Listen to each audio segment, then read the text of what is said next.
민수기 23장 19절 하나님은 인생이 아니시니 시건치 아니하시고 인자가 아니하시니 후회가 없으시도다. 어찌 그 말씀하신 바를 행치 않으시며 하신 말씀을 실행치 않으시랴. 아멘.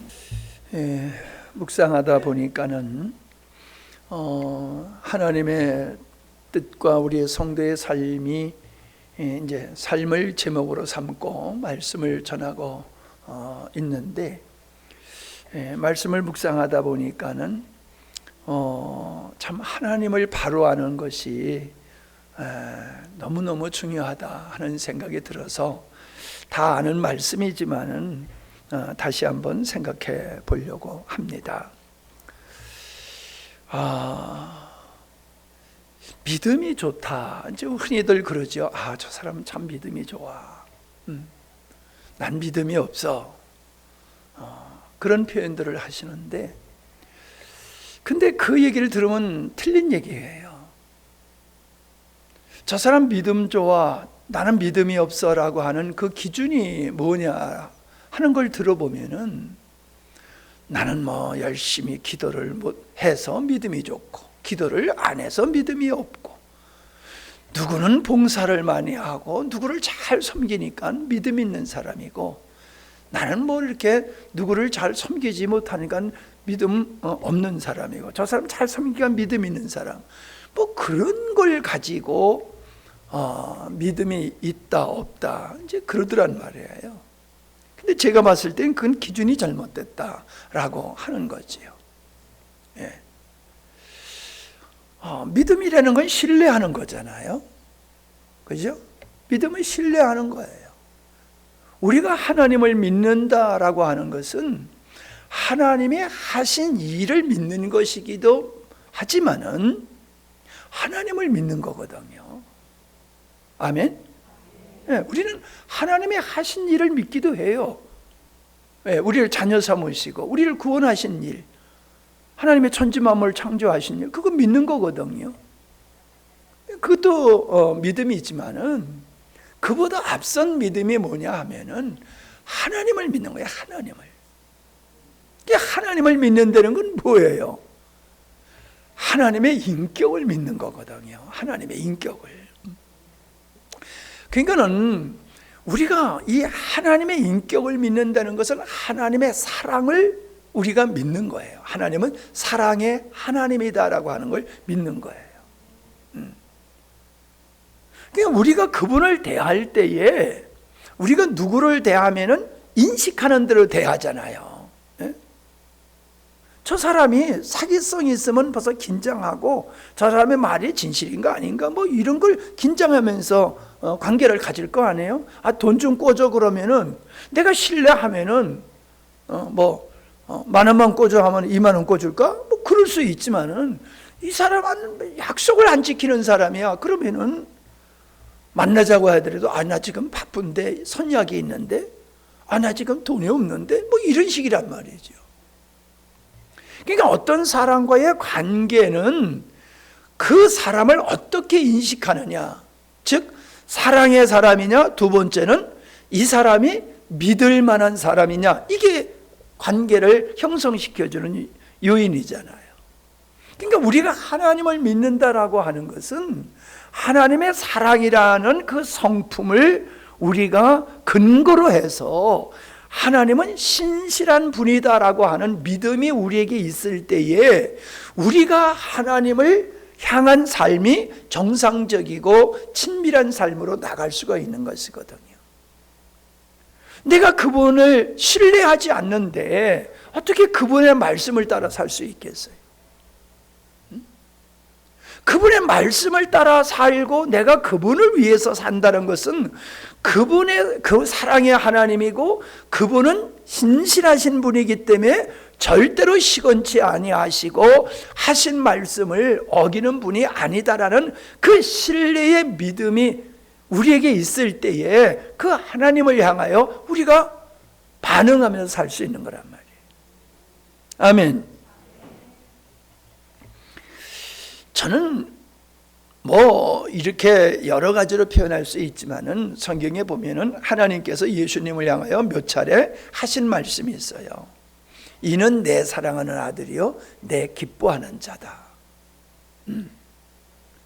하나님이 예수님을 보시고서, 육신을 입으신 예수님을 보시고서 하시는 말씀이 내가 사랑하는 자다, 내가 기뻐하는 자다. 나는 이것만 들으면 좋겠어요. 내가 뭐 어떤 사람들은 뭐 이런저런 거를 자랑하고 좋아하고 기뻐하고 그러지만은 나는 그런 거 없어도 좋겠어요.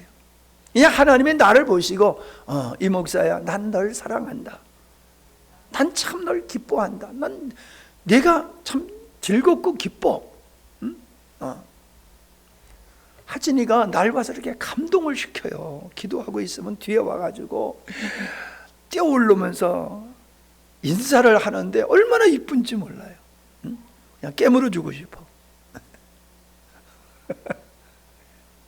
그냥 사랑이, 그냥 보기만 해도 사랑이 가요. 왜? 하는 짓이 사랑받는 짓을 하니까 안 그렇잖아요. 뭐 제가 편애하는 거 아닙니다. 지가 사랑을 끌어가는 거예요. 하나님이 예수님을 그렇게 이는 내 사랑하는 아들이여 기뻐하는 자라, 이유가 있잖아, 이유가. 아멘? 그러니까 우리가, 나는 그 소리만 들으면 난 좋겠는데, 그런 인정을 받기 위해서는 내가 하나님과의 관계가 아름다워야지 그런 고백을 내가 들을 수 있지. 내가 늘 하나님을 금신시키고 걱정시키고 애를 태우면서 그런 소리를 듣겠어요? 하나님의 뜻과 어긋나는 삶을 사는데 하나님이 그런 말씀을 하시겠어요? 택도 없는 얘기지요. 여러분, 우리가 자녀를 길러보지만은, 우리가 자녀를 기릅니까? 우리가 밥은 먹일 수 있어요. 옷을 입히고 밥을 먹이고 잠을 재울 수 있고 씻기고 닦이고, 그거는 할 수 있지만 잘하게는 못하잖아요. 잘하게 하는 게 우리가 잘하게 하는 건가요? 뭐 적당하게, 요즘 여자들 키는 뭐 한 168 정도가 다 적당하다 그러는데, 내가 널 168 정도로 적당하게 기를게, 그게 아니잖아요. 좀 그만 커라 해도 더 클 수도 있고, 조금 더 커라 해도 안 크잖아요.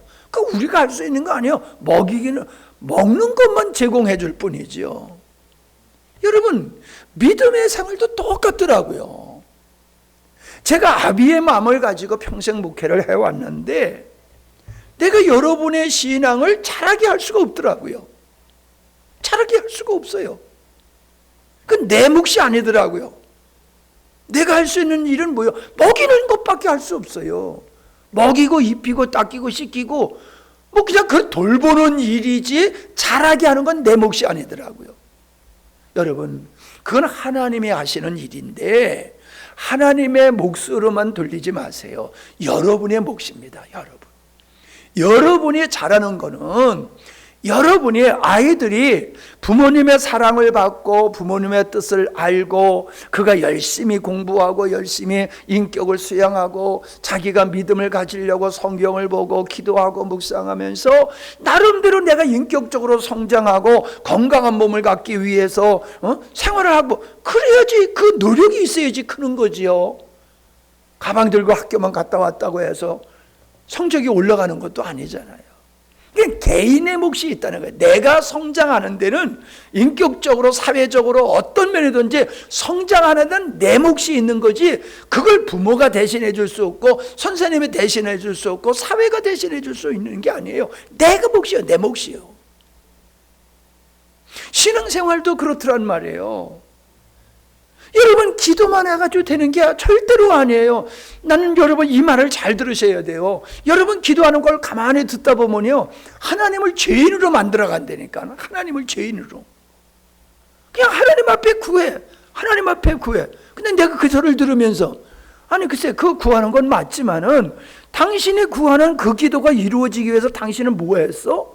이게 자꾸 이 질문이 나오는 거예요. 왜 그런 질문을 해요? 내가 봤을 때는 내 기도가 이루어지기 위해서 내가 할 일을 안 하고 하나님 앞에만 기도하고 있단 말이에요. 그러면 안 되는 건 누구 책임이냐고요? 난 기도했잖아. 내 몫을 감당했잖아. 그러니까 이제 하나님이 역사할 차례인데, 하나님 역사가 안 일어난 건 하나님이 역사 안 하셔서 뭐가 안 일어나는 거잖아요. 그래 하나님을 죄인으로 만드는 거지요. 여러분, 기도는 하나님과의 친밀한 교제가 본질이지 구해서 얻어내는 수단이 기도가 아니란 말이에요. 그것도 있지만은 그게 본질이 아니란 말이에요. 그러니까는 기도에는 반드시 내가 할 일이 따르는 거예요. 내 몫이 있어요.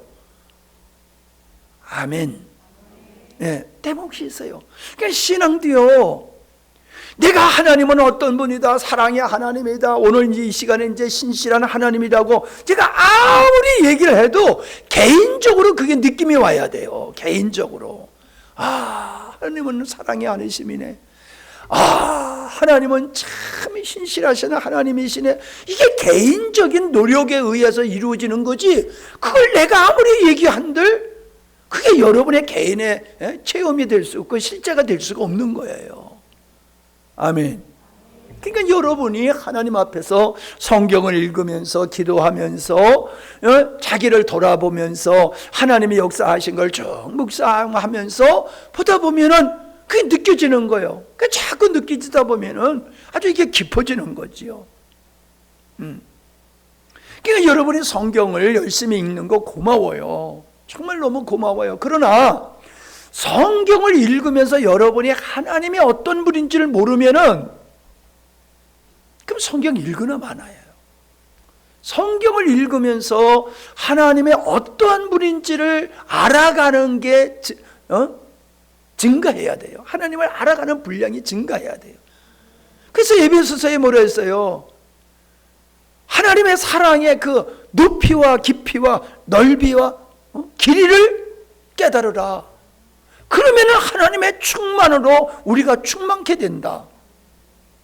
그러니까 우리가 말씀을 들으면서도, 말씀을 읽으면서도, 기도하면서 우리가 하나님의 사랑을, 하나님의 신실하심을 우리가 날마다 더 알아가야 된다는 거예요. 할렐루야. 은혜 받았다는 게 그거예요.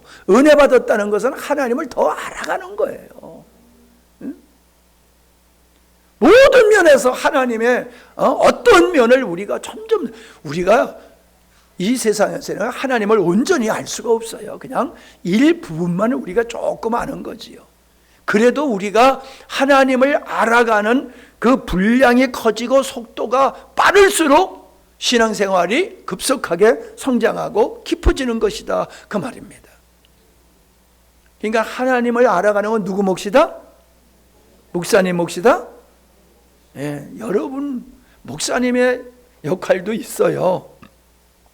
왜? 잘못 인도하고 잘못 가르치면은 성도들이 헷갈려 가지고 실수할 수 있거든요. 그러니까 지도자인 목사님에게도 책임이 있어요. 그건 틀림없어요. 그러나 아무리 바르게 가르쳐줘도 여러분이 그것을 내 것으로 삼는 수고와 노력이 성실하게 있지 아니하면은 안 된다.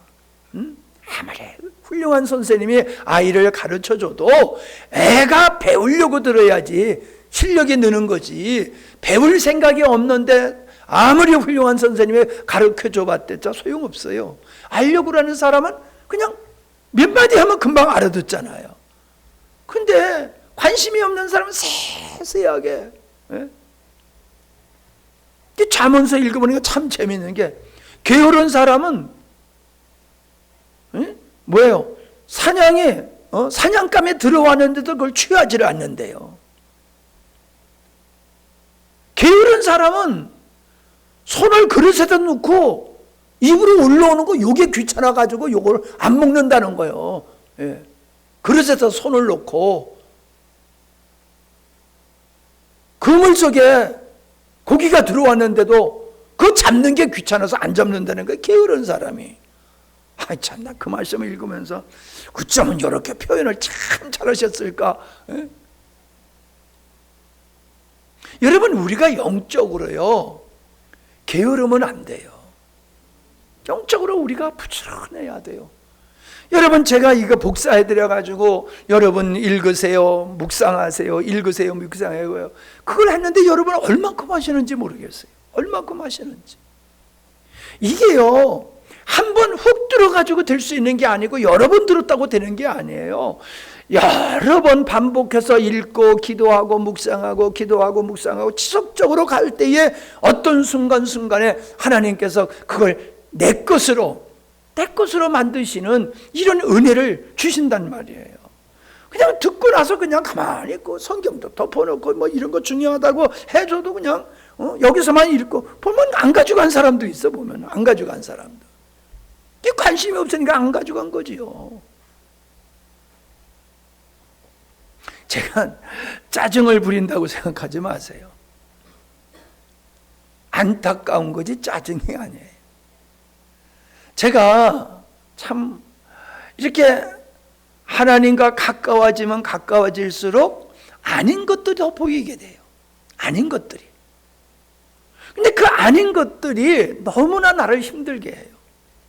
아닌 것들이 긴 자리에 거짓이 진리의 자리에서 진리 행세하는 것 같이 아닌 것들이 주인 행세를 하는 한국교회를 바라보면요, 그냥 마음이 답답하고 아무리 바른 얘기를 해더라도 소한테 경외기식으로 그냥 뭐 들으나 안 들으나 그냥 그 자리에 있는 사람을 보면요, 그냥 답답하고 힘들어요. 힘들어. 자, 하나님은 신실한 분이라는 게 오늘 읽은 말씀에서 뭐 지난번에도 설명했습니다마는 사무엘상 15장 29절에도 이스라엘의 지존자는 거짓이나 변개함이 없으시니 그는 사람이 아니심으로 결코 변개하지 아니심이니이다. 이사야서 55장 11절 내 입에서 나가는 말도 나에게 헛되이 돌아오지 않고 내 뜻을 이루며 내가 의도한 목적을 성취할 것이다. 자, 앞에서도 설명을 했습니다마는 여러분, 우리가 이 자연의 원리를 벗어나서 살 수가 없잖아요. 자연의 원리 가운데 우리는 살 수밖에 없단 말이에요. 네. 그러니까 이번에 이제 아들 며느리가 시계를 사줬는데 그냥 시계를 들여다보면 시계바늘 보dom도 시계 안에 그냥 시계가 막 돌아가는 게 막 보여요. 자꾸 막 돌아가는 게 보여. 그냥 정신이 없어요. 이렇게 들여다보면. 네. 익숙해져야 될 것 같아. 여러분, 시계바늘이 그 시계가 어떠한 것이라도 이게 돌아가야지 하나라도 안 돌아가 버리면요 안 되잖아요. 같이 돌아가 줘야지 시간을 시침과 분침을 초침 이걸 제대로 작동할 수 있잖아요. 아니 나는 피곤하니까 나는 가만히 있을 거야. 어느 부속 하나라도 아무리 적은 것이라도 가만히 있으면 시계는 고장 나는 거란 말이에요. 똑같아요. 자연의 원리를 따라 살아야지 우리는 정상적인 것과 같고 농사를 줘도 열매를 얻을 수 있고 뭘 해도 그 원리 속에서 해야 되듯이 역사를 하나님이 계획하시고 그 계획하신 대로 하나님은 역사를 운행하고 계시단 말이에요. 운행하고 계셔. 우리는 그 속에서 우리는 있는 거예요. 그 하나님 운행하시는 역사 속에 우리는 속해 있어요. 그러니까 이 하나님의 역사에 맞추어서 하는 것만이 진실이고 여기서 벗어나는 건 다 불법이고 하나님이 인정을 안 하신다는 거예요. 뭐 이런 거 더 설명할 필요가 없잖아요. 근데 우리들의 믿음의 생활하는 사람들을 가만히 바라보면은 하나님을 믿는다고 하면서 하나님의 뜻하심을 따라 사는 게 아니라 그냥 자기 좋은 대로 자기 편하는 대로 살아가면서 나 하나님 사랑해요. 나 하나님 사랑해요. 난 그런 걸 보면요. 저 아닌데.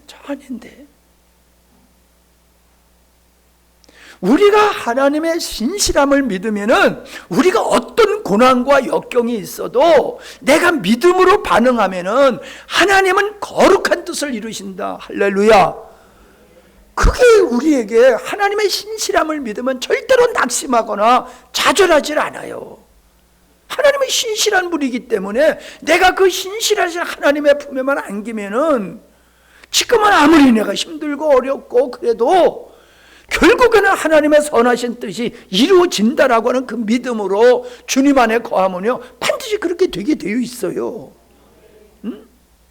내가 요즘 진짜 너무너무 감사한 게 우리 예나가 변화되는 걸 보면서 너무너무 감사해요.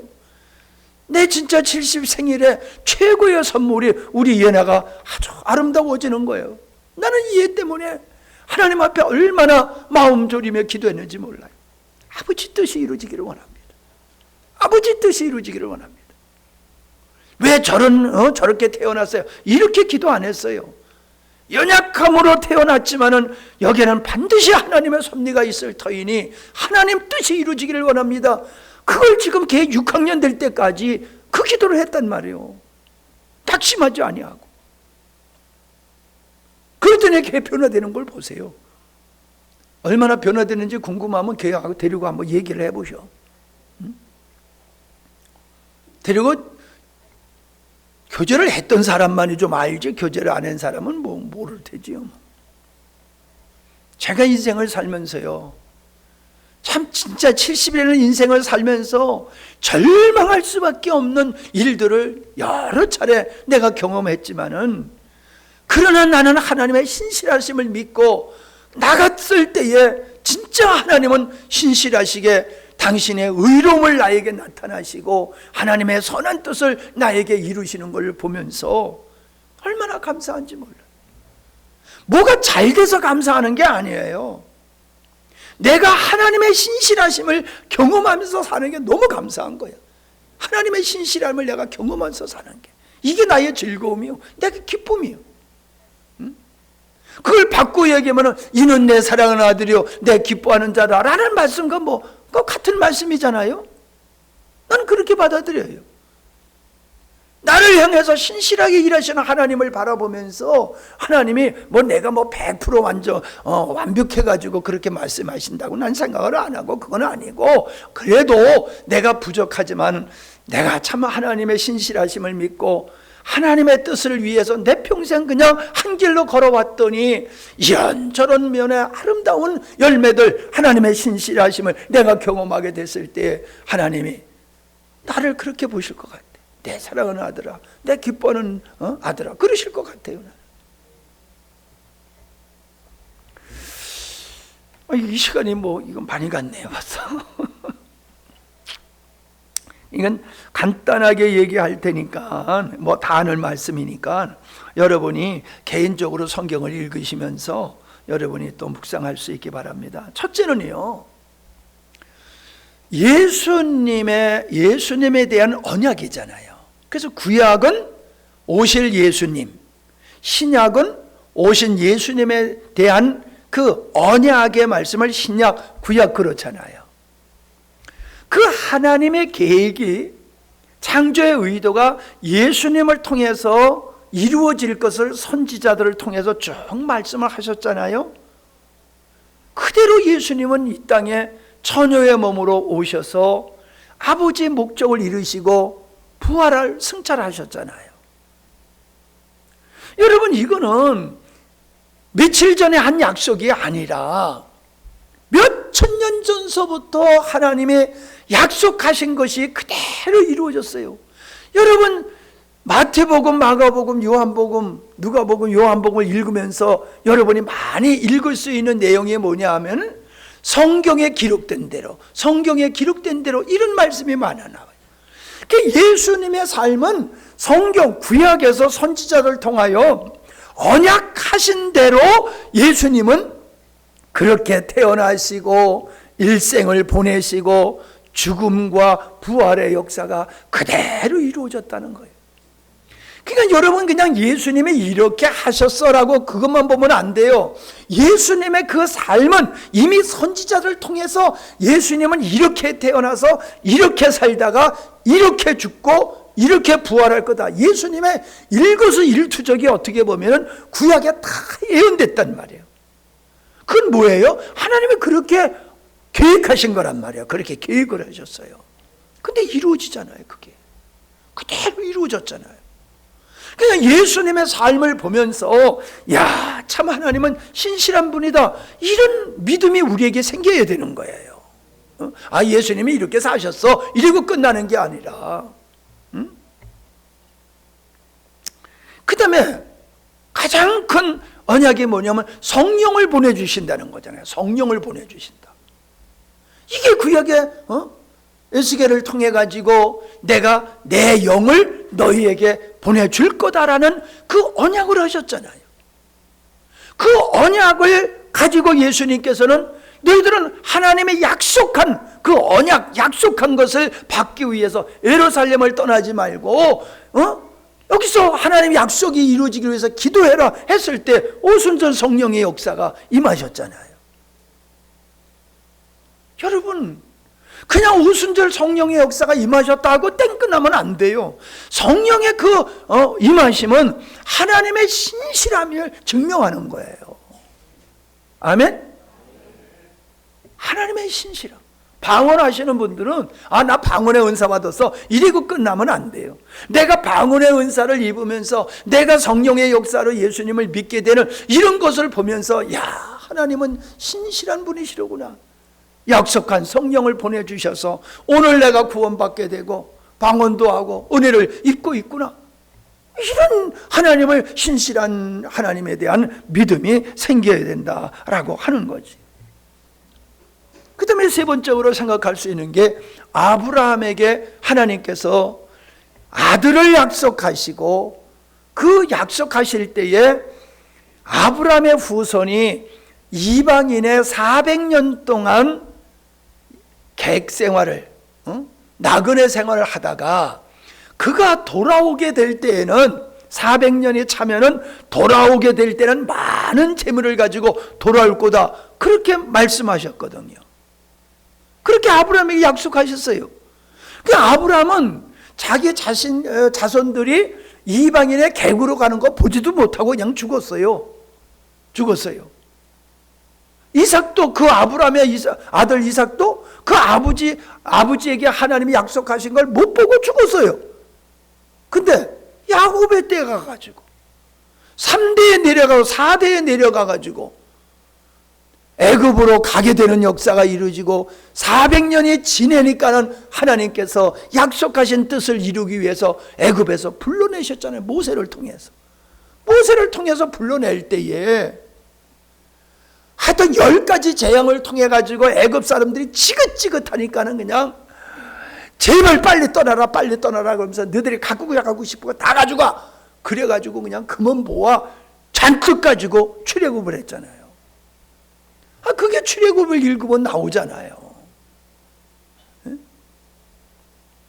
여러분, 하나님이 아브라함에게 약속한 게 400년이 지내가지고 400년이 더 되는 거지요. 실제로 따지면은 내려가는 야곱을 통해서 내려가는 세월과 거기서 또 400년 동안 생활을 하는 것까지 하면은 더 되지요. 뭐 계산은 안 해봤지만은 뭐 한 500년은 되겠네요. 500년 후에 그냥 500년으로 칩시다. 뭐 얼음 잡아서. 에? 아니, 그건 애굽에서 생활이잖아요. 애굽에서 생활이 430년인데 아브라함에게 약속받고 내려갔을 때, 내려가기까지 또 시간이 있잖아요. 이해되시죠? 그건 뭐 따져보면 알겠지만 그런 거 뭐 그것까지 따질 필요 없어요. 그건 골치 아파, 그건. 여러분, 1, 2년이 아니라 몇 개월이 아니라 하나님의 언약이 400년 만에 이루어지잖아요. 400년, 500년 만에. 이게 하나님이 약속하신 것은 반드시 이루신다고 하는 걸 우리에게 보여주시잖아요.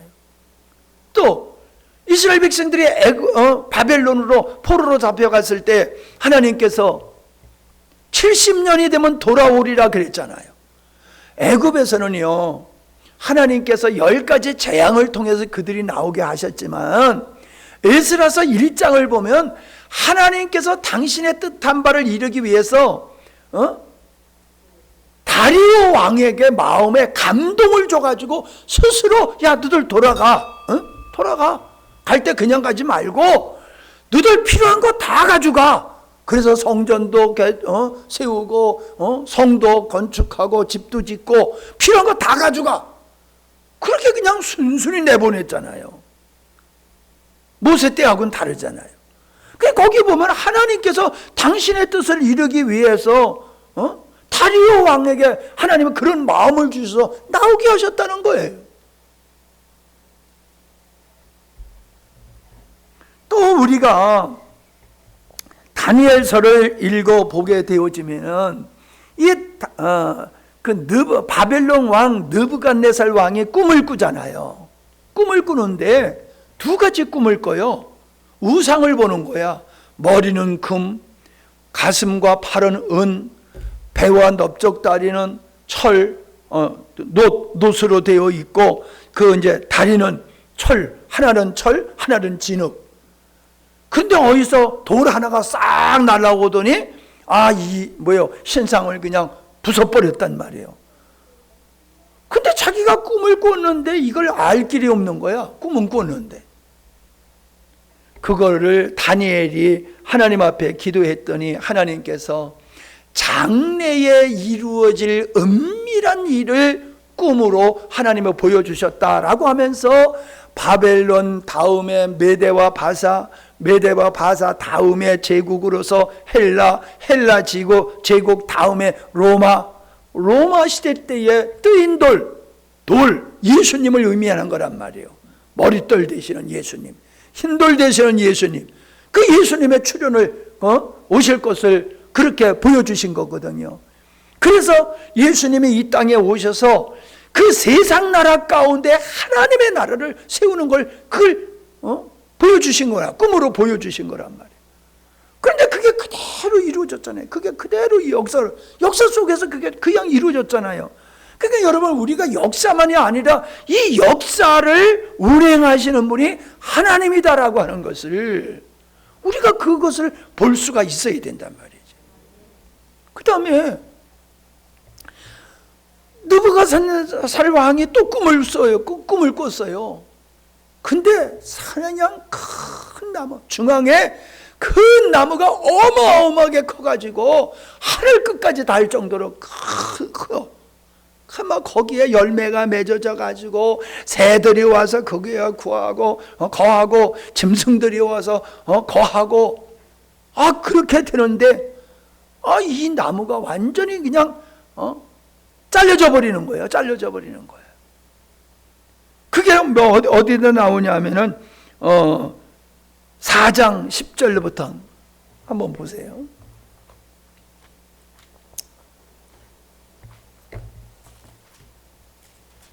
4장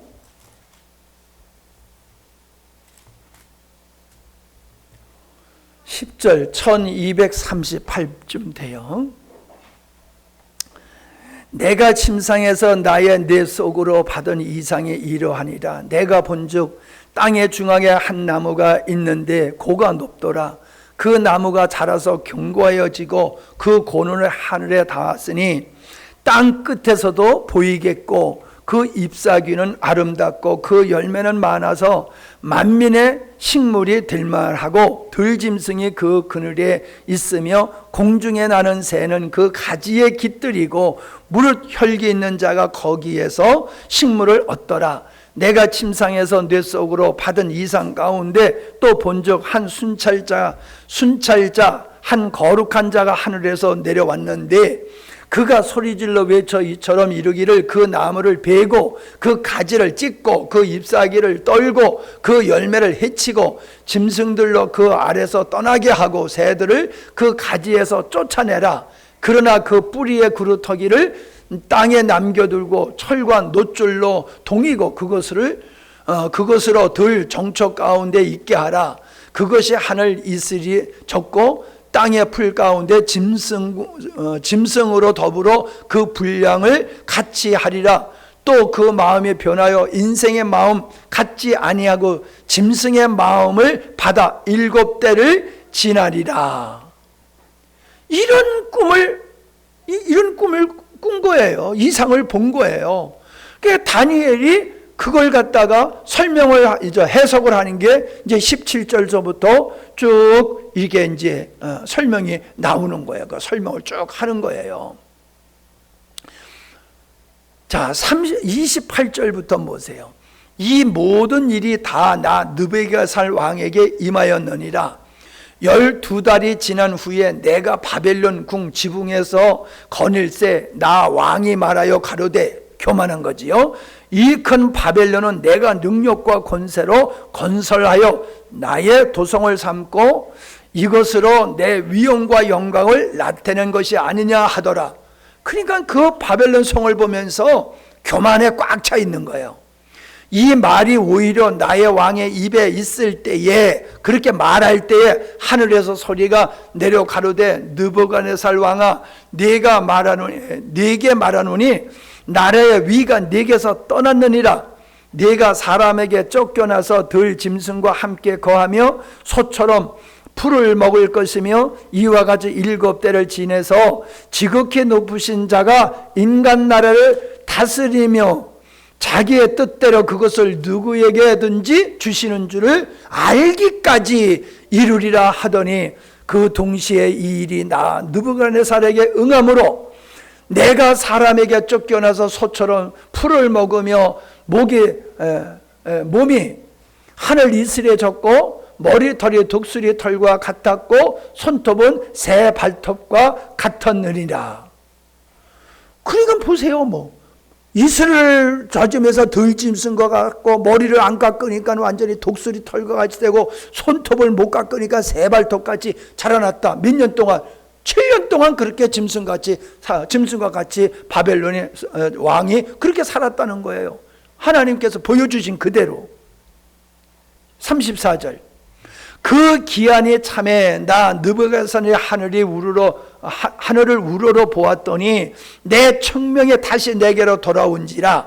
이에 내가 지극히 높으신 자에게 감사하며 영생하시는 자를 찬양하고 존경하였노니 그 권세는 영원한 권세요 그 나라는 대대에 이루리로다. 7년이 차니까는 하나님께서 정상적인 생각으로 돌아오게 하니까는 다시 그 왕위에 오르면서 정상적인 왕의 노릇을 했다나 그렇게 기록되어 있는 거예요. 하나님께서 약속하신 대로 그렇게 되었다라고 말씀을 하고 있는 거예요. 이게 뭡니까? 제가 예를 들어서 몇 가지 예를 들어서 말씀을 드렸는데, 하나님은 당신이 약속하신 것을 몇 년이 지나든지 반드시 이루시는 분이라는 거예요. 반드시 이루시는 분. 우리에게 이 믿음이 있어야 돼요. 여러분, 예수 믿으면 천국 간다. 이런 믿음만 가지고 있으면요, 믿음의 생활이 정상적으로 안 돼요. 구원 받는 데는 되겠지요. 예수님이 내 죄를 위해서 십자가 못 박혀 죽으심으로 내가 그걸 믿으면 죄 사함 받고 하나님의 자녀가 돼서 천국 간다. 그건 이루어질 수 있어요. 그러나 나를 창조하시고 나를 구원하신 그분과의 친밀한 관계를 통해서 하나님의 어떠하심을 내 삶을 통하여 세상에 드러내고 하나님이 내 사랑하는 아들이요 내 기뻐하는 자라라고 하는 그 자리까지는 못 간단 말이에요. 그 자리까지는 그냥 은혜로 천국은 갈 수 있어도, 그러니까 우리가 사모해야 될 게 천국이 되면 안 된다고 그랬잖아요. 그냥 천국은 가는 거다. 하나님의 자녀가 되면 천국에 가는 거고, 우리의 관심은 나를 창조하시고 나를 구원하신 아버지의 목적을 이루며 그분과의 사랑의 친밀한 관계를 통해서 하나님의 영광을 받으시는 그 삶을 사는 게 우리의 몫이라는 거예요. 아멘? 그게 우리가 있어야 할 자리고 우리가 갈 길은 그거란 말이에요. 그런데 이렇게 보면은 그렇지를 않아. 사람들이 그냥 천국만 가려고 예수 믿지, 그 사랑의 하나님, 신실한 하나님을 믿고 세상을 뒤로 하고 오직 주님만 바라보면서 가는 사람들이 많지를 않단 말이에요. 많지를 않아. 그게 내가 안타까운 거예요. 안타까워요. 우리 성도들도 100% 목사님이 이렇게 말씀을 가르쳐 준 것을 따라서 사느냐 하면은 아니잖아요. 아니, 여기 앉아있는 여러분도 솔직히 한번 자신을 한번 돌아보세요. 내가 과연 하나님을 목숨을 다하여 사랑하고 있는가? 내가 하나님을 신뢰하기 때문에 내일 염려하지 아니하고 자녀 걱정하지 아니하고 오직 하나님이 기뻐하는 일, 그 일에만 내가 전념하고 자녀들을 가르치게도 공부부dom도 이런 걸 가르치면서 바른 인격자로 바른 영성의 사람으로 내가 자녀를 키우고 있는가? 주님께서 제자들에게 뭐라고 그랬습니까? 베드로에게 네가 나를 이 사람보다 나를 더 사랑하냐? 라고 물으셨을 때 베드로가 사랑합니다. 그랬더니 뭐라 그랬어요? 내 양을 먹이라, 내 양을 치라. 뭔 얘기예요? 네가 정말로 나를 사랑한다라고 하면은 내 뜻을 위해서 너 살아야지 네가 나 사랑하는 거지. 나를 믿고 네가 천국 가기 위해서 예수 믿고 내 뜻을 위해서 네가 살지 아니하면 나 사랑하는 게 아니야. 이런 말씀이 되는 거잖아요. 아멘? 여러분 오해하지 마세요. 하나님을 위해서 내가 죽도록 살면 내가 쪽박 차고 살게 될 거다라는 오해를 하지 마세요. 그건 사단이 주는 생각이에요. 내가 주님을 위해서 올인하지 못하기 때문에 문제가 생기는 거지요. 주님을 위해서 올인하면은 우리가 이 땅에서도요 앞서가는 사람이 돼요. 머리 되는 역할로 하게 하시지. 맨날 돈 꾸러 다니고 남의 신세 지면서 살고 그렇게 안 돼요. 아니, 여러분, 어떤 부모가 자기 자식이 맨날 병들고 가난에 빠져가지고 그냥 다른 사람한테 돈이나 꼬다니고 그냥 빚에 시달리고 그런 자녀를 누가 원해요? 어느 부모가? 하나님 그러신 분은 아니에요. 여러분 성경에 보세요. 하나님의 사람이 가난한 사람 봤나? 순교당한 사람은 있어요. 순교당한 사람, 믿음을 지키기 위해서 순교당한 사람은 있어도요, 하나님을 잘 믿었더니 하나님 잘 믿는 것 때문에 거지됐다, 이런 사람이 있냐고 찾아보라고요. 없어요. 우리가 이 유럽이 선진국이잖아요. 유럽의 선진국. 그 유럽에서 살던 사람이 미국으로 넘어가가지고 미국을 일으키고 있잖아요. 그러니까 세계의 모든 경제와 문화를 선진으로 이끈 그 사람들이 누구예요? 그 나라가 어떤 나라들이요? 하나님을 잘 믿었던 사람들이고 그런 나라들이. 그 나라가 지금도 세계를 리드하고 있잖아요. 근데 이스라엘 백성들이 배부르고 등 따서 오니까 하나님 떠났듯이 이제 유럽이 배부르고 등 따서 오니까 하나님 다 떠나고 있잖아요. 그럼 지금 어때요? 유럽이 자꾸 쪼그러들고 있죠. 유럽이 쪼그러들고 있어요, 여러분. 유럽이 대단한 것 같아도요, 한국에 손을 내밀 정도가 됐잖아요. 한국에 6.25 때는 세계에서 두 번째는 못 살던 나라야. 이 나라한테 그들이 우리를 도와줘가지고 우리가 이만큼 경제 성장을 이뤘는데 그들은 지금 우리한테 손 내밀 정도로 쪼그라들어가고 있잖아요. 그들의 조상은 그러지 않았어요. 그 조상들이 믿음으로 번영한 나라에서 후손들은 지금 하나님을 떠나고 있는데 지금 우리나라가 그 꼴이잖아요. 믿음의 사람들이 한국 교회를 이렇게 만들고 한국 경제를 이렇게 만들고 민주화를 만들어 놨더니 후대 사람들이 이게 저절로 된 줄 알고 이 한심한 모습들을 보이고 있는 게 여러분 눈에 보여야 됩니다. 여러분 눈에 보여야 돼요. 이대로 가면 망합니다. 이대로 가면 망할 수밖에 없어요. 여러분, 여기 있는 여러분이 망하는 그 꼴을 보게 됩니다. 몇백 년 후에 100년 후에 될 일이 아니에요. 나는 안 보고 갈 거야. 나는 안 보고 갈 거야. 그래 여러분은 볼 수밖에 없어요. 이대로 가면 그렇게 돼요. 그러니까 우리가 이 민족을 깨워야 되는 거예요. 이 민족을 깨우기 전에 누굴 깨워야 돼요? 여러분 자녀들을 깨워야 돼요. 여러분 자녀를 깨우고 여러분 자녀들을 바로 세우고 여러분의 주변에 있는 사람들을 바르게 해야 돼요. 내가 참 계속 그러잖아요. 지금 도시교회 가면은 60대, 70대, 80대 노인들로 꽉 찼어요. 젊은이들은 별로 없어. 근데 그 나이 드신 분들이 얘기를 들어보면 아주 자기들 믿음의 생활 잘하고 있는 줄 알아요. 아니, 당신들이 믿음의 생활 잘했으면 당신의 자녀들이 믿음의 생활을 해야지 맞잖아. 자기는 믿음의 생활 잘한다고 하지만 자녀들이 예수님을 안 믿어. 그럼 당신 직무유기잖아. 당신의 신앙을 자녀들에게 못 보여줬고 전수 못 시켰잖아. 그러면 신앙생활 잘못한 거지. 교회 나가서 예배만 드리고 봉사만 잘하면 그게 예수 잘 믿는 거야? 그건 아니잖아. 선거철 돼 보세요. 이제 국회의원 선거철 되면은 뭐 하겠다는 사람들이 자꾸 교회 와가지고 꾹뻑거리면서 그 사람들이 말도 안 되는 사람이 교회에서 집사니 뭐니 그러잖아요. 장로니. 집사 같아요? 장로 같아요? 그냥 예수 파는 거예요. 예수 이름 파는 거예요. 지금 우리 한국 교회가 밑둥이 썩어가요. 밑둥이. 여러분 우리가 이런 걸 길러보지만은 멀쩡해도 뿌리가 상하면요. 멀쩡해 보여도 조금 가면은 시들시들해서 다 잎이 다 떨어지고 죽어요. 뿌리가 썩으면.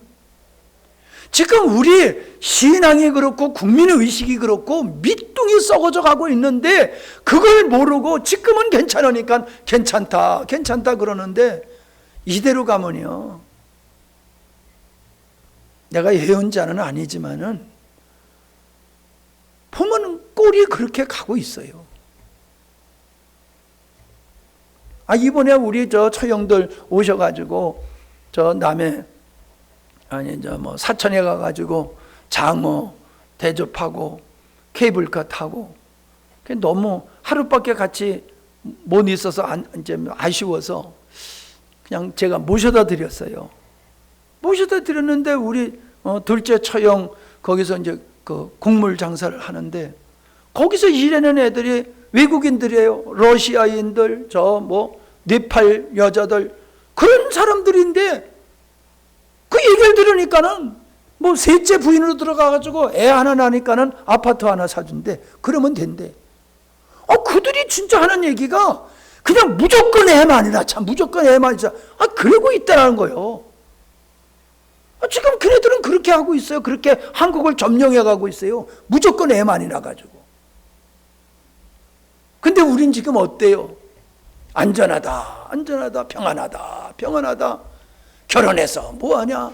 애 낳아서 뭐하냐? 지 나이 먹으면요. 그때는 대한민국이 아니에요. 이슬람 국가가 되지. 거기서 무슨 신앙생활을. 여러분, 역사 속에서 하나님의 일하는 걸 보셔야 됩니다. 지금 시대를 주님의 눈으로 바라봐야 됩니다. 지금 내 믿음이 내 기준으로 바라보지 마세요. 하나님의 관점에서 우리의 믿음을 보세요. 그리고 정신 차려 예수 믿으십시다. 여러분 평생 가도 전도 못 하시는 분, 그 예수 제대로 못 믿는 겁니다. 아니 어떻게 평생 예수 믿어도 전도 하나 못 해요? 그건 말이 안 되는 거예요. 근데 우리는 그렇게 못하면서 뭐라고 그래? 남의 핑계 대잖아요. 다른 핑계 대잖아요. 회개하셔야 돼요, 여러분.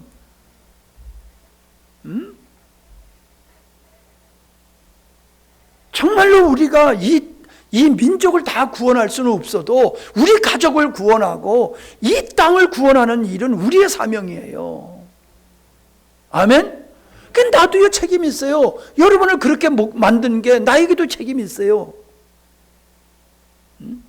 그러니까 우리 참 정신 차려서 정신 차려서 예수님 믿어야 됩니다. 자꾸 주변의 사람들 엉터리 따라가지 마세요. 그 엉터리를 보고 만족하고 이만하면 됐다고 생각하지 마세요. 하나님을 알아갈수록 우리는 하나님과 더 가까워지고 하나님의 더 기뻐하는 삶을 살게 될 줄로 믿습니다. 기도합니다. 하나님 아버지, 사랑의 하나님이라 말만 하고 사랑의 하나님에 대한 인식이 없고 신실하신 하나님이라고 찬송을 하면서도 신실한 하나님에 대한 신뢰가 없이 염려와 근심과 걱정과 탐욕으로 우리가 살고 있다라고 하면은 어찌 그것이 바른 믿음이라고 할 수 있겠습니까? 하나님의 뜻을 모르고 하나님을 믿는다고 하는 것은 너무나도 어리석고 위험한 것임을 압니다. 참으로 우리가 하나님 앞에서 구원받은 하나님의 자녀로서의 합당한 삶을 살기 위해서는 사랑의 하나님을, 신실한 하나님을 온전히 알아야 될 줄로 믿습니다.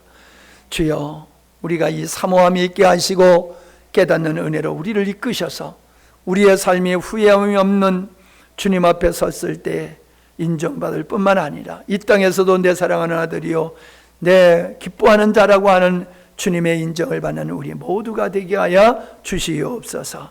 예수님의 이름으로 기도하옵나이다. 아멘.